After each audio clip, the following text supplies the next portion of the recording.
Chers téléspectateurs de 14 TV Gabon, après la visite sur notre plateau du vicaire de la paroisse Saint-Joseph d'Ekouk, l'abbé Louis-Samuel Ratanga, aujourd'hui nous recevons l'abbé Alain-Claude Milingue, curé de cette paroisse, qui va également nous entretenir sur ce vaste projet éducatif de la paroisse Saint-Joseph d'Ekouk.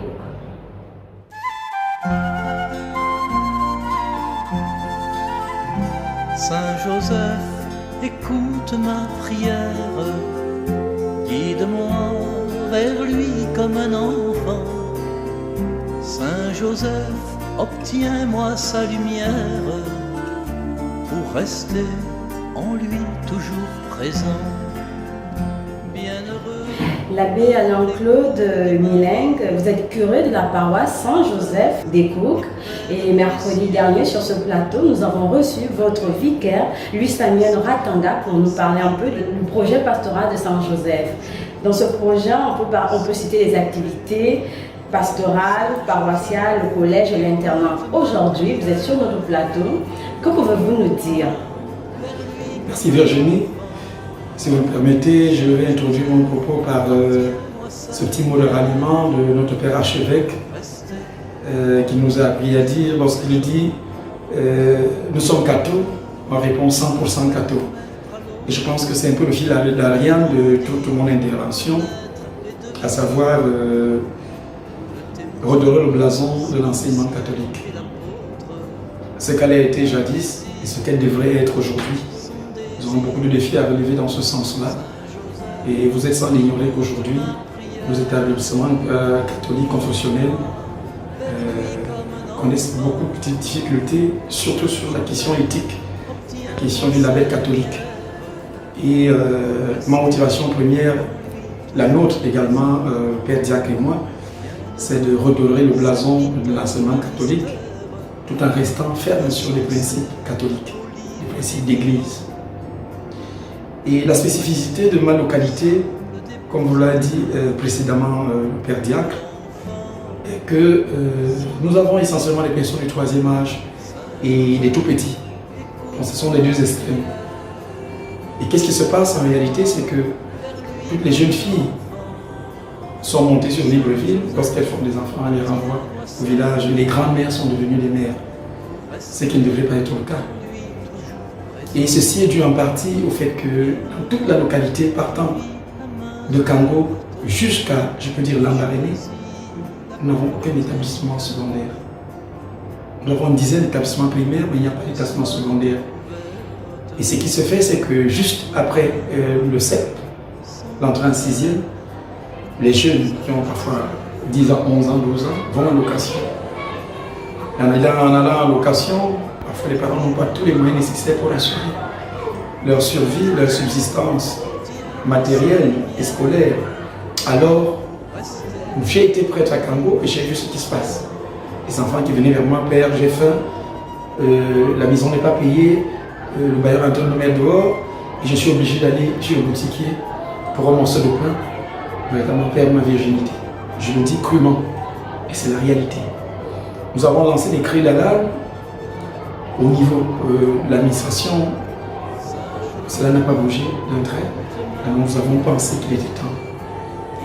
L'Église, dans sa mission régalienne, a le devoir effectivement d'apporter à l'homme toute la formation nécessaire. Nous avons pensé de commencer quelque chose.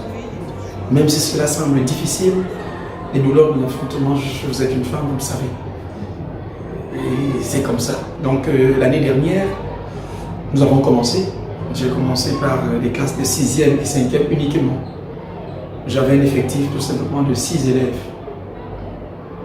Ce qui fait que nous avons supporté les charges des enseignants, puisqu'il n'y avait pas d'internat, c'était l'externat, et les frais qu'on avait, c'était surtout les jeunes du village, et il n'y avait pas vraiment les moyens pour... voilà. Au début, ils ont essayé de faire un geste, mais après, nous avons pris sur nous de payer les enseignants, jusqu'à ce qu'à un moment donné, il y a eu le problème de Covid-19 et tout, donc l'année s'est arrêtée en queue de poisson, mais nous avons gardé le contact avec les élèves, et nous avons pensé que l'année qui venait, il fallait faire quelque chose, il ne fallait pas baisser la garde. On a été tenté de nous décourager.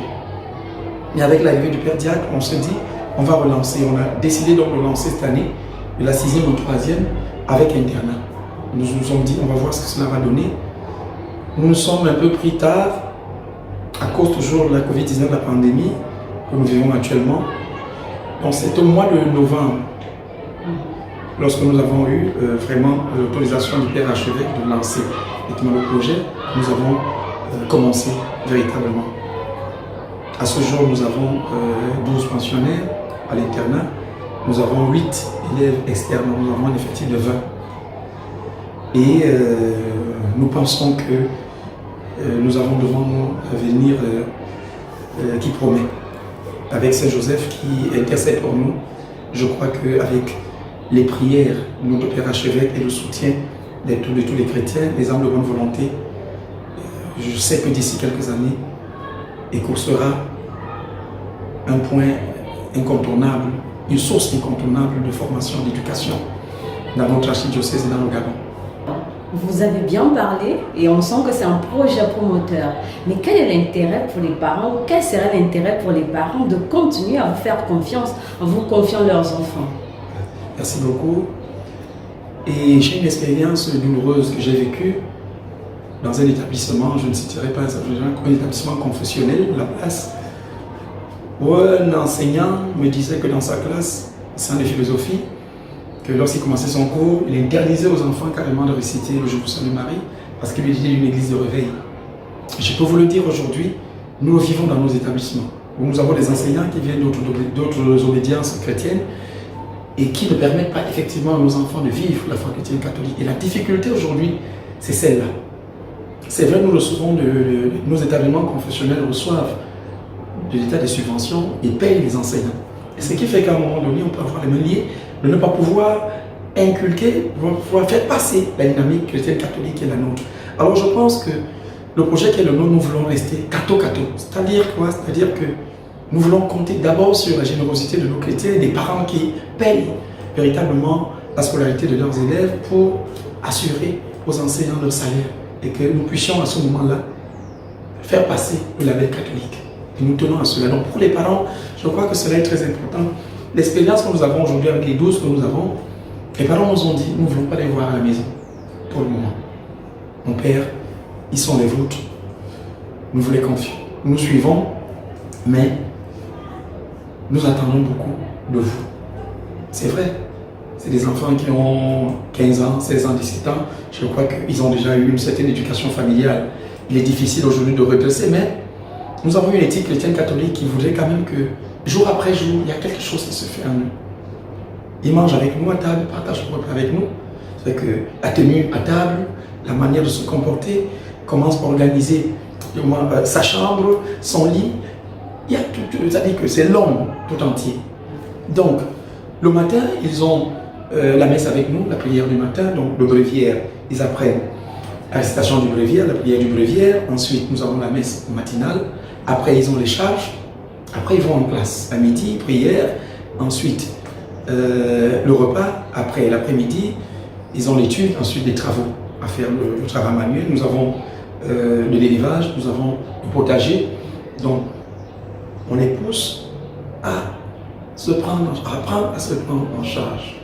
C'est l'objectif qui est le nôtre. Donc, pour les parents, je crois que c'est un pari qu'ils doivent tenir. Et nous les confier, c'est confier les enfants entre les mains de la Sainte Famille. Merci Père d'être passé sur notre plateau de 14 TV Gabon. Merci, c'est moi qui vous remercie. Bon courage et félicitations pour le travail que vous abattez. Jour après jour, je vous souhaite tout ce qui est le meilleur et que le Seigneur veille sur vous. Et Saint Joseph, notre saint patron, donc, cette année, lui est carrément confié. C'est l'année jubilaire dédiée à Saint Joseph. Je souhaite que le patron des travailleurs vous accorde toute la sagesse nécessaire, la santé qu'il faut. Son intercession soit permanente auprès de son Fils Jésus-Christ pour que vraiment le projet des médias catholiques soit un projet périn et que notre Église grandisse chaque jour grâce à l'information que vous distillez, que vous portez dans nos cœurs. Merci.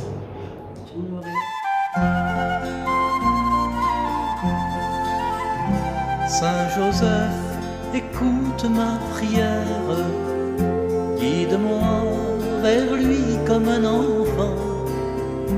Saint Joseph, obtiens-moi sa lumière pour rester en lui toujours présent.